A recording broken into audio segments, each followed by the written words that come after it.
En este vídeo veremos los elementos del contrato de seguros. Fíjense, como veíamos en el vídeo anterior, decíamos que dentro de la naturaleza jurídica del contrato, el contrato de seguros debe de ser formal. ¿Y qué significaba que debía ser formal? Significa que debe de estar redactado por escrito. La perfección del contrato se dará cuando se formalice por escrito, es decir, cuando tengamos un documento que pruebe la existencia del contrato de seguros. Precisamente este documento es la póliza. La póliza es el documento fehaciente que prueba la existencia del contrato. Y el legislador nos determina una serie de estructura que debe de tener. En primer lugar, nos dice que debemos tener unas condiciones generales. Las condiciones generales regulan los términos generales del contrato. En definitiva, por ejemplo, algunos ejemplos de condiciones generales son, por ejemplo, la definición del objeto del seguro, la delimitación del ámbito territorial de las garantías, los requisitos para la perfección y toma de efecto del contrato y también, y muy importante, los deberes y obligaciones de cada una de las partes que intervendrán en el contrato de seguros. Y finalmente también se estipularán aquellas normas de comunicación entre las partes. Deben también tener en cuenta, como decíamos en el vídeo anterior, que el contrato de seguros es un contrato de adhesión. ¿Qué significa esto? Una vez más repetimos que significa que una de las partes redacta en su totalidad el contrato y la otra lo único que hace es aceptarlas mediante el consentimiento de la firma, pero no interviene en la redacción del contrato. Justamente, como pueden entender, es el asegurador el que redactará cada una de estas cláusulas que iremos viendo en este vídeo. Y el legislador, como esto lo sabe, como sabe que es un contrato de adhesión, lo que hace es proteger al asegurado, que considera, y el tomador, que considera que es la parte más débil del contrato. ¿Y cómo los protege? Pues en primer lugar, lo que les dice al asegurador es que no podrá aplicar ninguna cláusula de carácter lesivo para el asegurado. Además, nos dice que todas aquellas cláusulas limitativas o exclusivas en cuanto a garantías o en cuanto a derechos dentro de este contrato de seguros deberán de estar, digamos, resaltadas dentro del condicionado, con alguna tipología de letra diferente al resto de cláusulas del contrato. Y finalmente, y muy importante también, nos dice que cada vez que el Tribunal Supremo estipule una sentencia, donde en esa sentencia se diga que por el motivo que sea una cláusula es nula de pleno derecho, obligará a todos los aseguradores a eliminar de los condicionados de sus pólizas aquellas cláusulas que sean iguales a la cláusula que se ha anulado.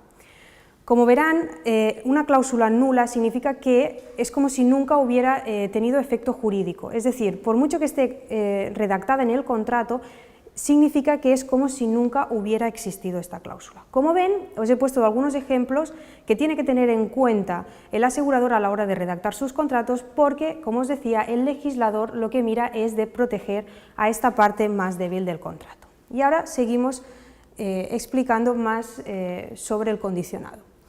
En segundo lugar, como ven aquí, tenemos las condiciones particulares del contrato. En las condiciones particulares son aquellas que en definitiva se identifica el riesgo y también digamos que se estipula el límite cuantitativo de cada una de estas cláusulas. Veamos algún ejemplo de cláusula de condicionado particular. En primer lugar, muy importante, deberán constar el nombre y apellidos y denominación de cada una de las partes, tanto de tomador, en caso de que asegurado sea una persona distinta de tomador, también deberá constar su nombre y apellidos. También allí se constarán, pues, por ejemplo, el importe de la prima, aquellos recargos que el asegurador entienda que sean oportunos y también el tema de los impuestos en la prima.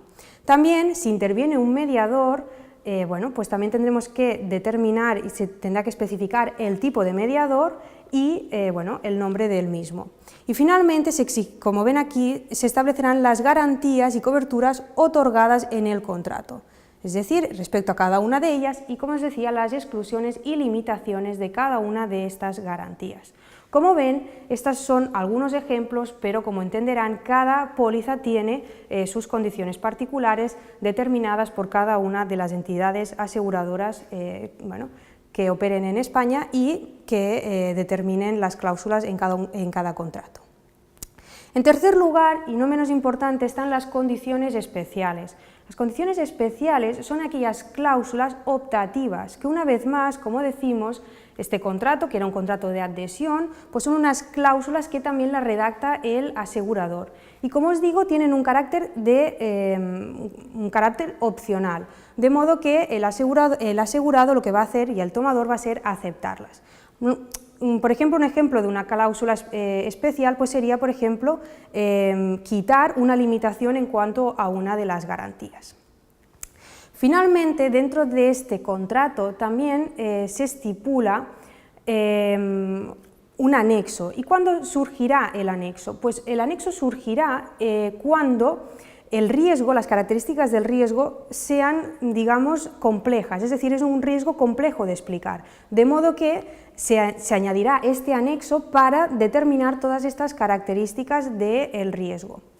Y finalmente, cuando estemos haciendo una póliza con una entidad, que es con una mutua, como saben, el tomador pasará a ser mutualista de esta mutua. Por tanto, dentro de la póliza también tendremos que añadir toda la parte relativa a los estatutos de la mutua. Y hasta aquí, como ven, toda la estructura que tiene la póliza, como hemos visto este documento que prueba la existencia del contrato de seguros entre asegurador y tomador. Pero fíjense, dentro de esta relación contractual existirán otro tipo de documentos. Por ejemplo, tendremos el documento que se llama o la solicitud o la proposición, como ven en la diapositiva. Estos documentos son documentos previos a la realización de la póliza. Y la diferencia entre los mismos radica en quién va a solicitar el seguro. En definitiva, son documentos que prueban la voluntad de una de las partes de querer obligarse. En primer lugar, vamos a hablar de la solicitud. La solicitud es aquella que la solicita el tomador y, como os decía, manifiesta esta voluntad del tomador de querer obligarse mediante un contrato de seguros. Pero cuidado, cuando os digo que manifiesta la voluntad, no significa que cuando haga una solicitud esté obligado a realizar la póliza. De hecho, muchas veces nos encontramos en que un tomador podrá realizar varias solicitudes con varias entidades aseguradoras y a lo mejor ni siquiera va a contratar el contrato de seguros. ¿Cómo funciona el tema de la solicitud? En la solicitud es el asegurador que va a pedir una serie de información al tomador y el tomador lo que tiene es la obligación de contestar esa información de la mejor forma posible, es decir, de la forma más veraz posible, pero el legislador en ningún momento le da esta obligación al tomador a dar más información de la que le pide el asegurador, ¿vale? Además, el legislador no nos va a decir la forma ni el tiempo en que tenemos que se tiene que hacer esta solicitud, a excepción de un seguro. En el seguro obligatorio de responsabilidad civil de vehículo a motor, en este caso el legislador sí que nos da la información mínima que el asegurador debe de pedir al tomador para poder contratar este seguro. Además, como os decía, este seguro cuando se hace la solicitud no es vinculante, es decir, no genera cobertura. Durante este periodo que hay de la solicitud de 15 días, digamos que el riesgo no queda cubierto. Pero cuidado, una vez más hay una excepción y es que en el seguro de vehículos a motor existe esta solicitud y sí que una vez se diligencia al asegurador tiene un plazo de vigencia y por tanto de cobertura de 15 días. En cuanto a la proposición, como pueden ya comprobar, la proposición será aquel documento donde el asegurador le propondrá al tomador de realizar un contrato de seguros. La proposición, como ven aquí, es vinculante en cuanto a las condiciones económicas. Cuidado y no confundan con vinculante en cuanto a coberturas. Cuando se hace la proposición no significa que el riesgo quede asegurado, ¿vale? Pero sí que es cierto que cuando decimos que es vinculante significa que una vez se ha formalizado la póliza debe de contener exactamente las mismas condiciones económicas que tenía la proposición.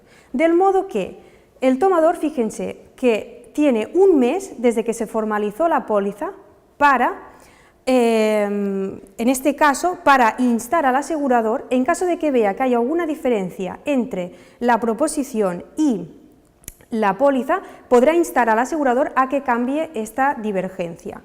Pero como os digo, no es vinculante en cuanto a cobertura. Una vez más, existe una excepción, y es que cuando se hace una proposición de un seguro obligatorio de vehículo a motor, en este caso sí que hay una vigencia en cuanto a cobertura de 15 días.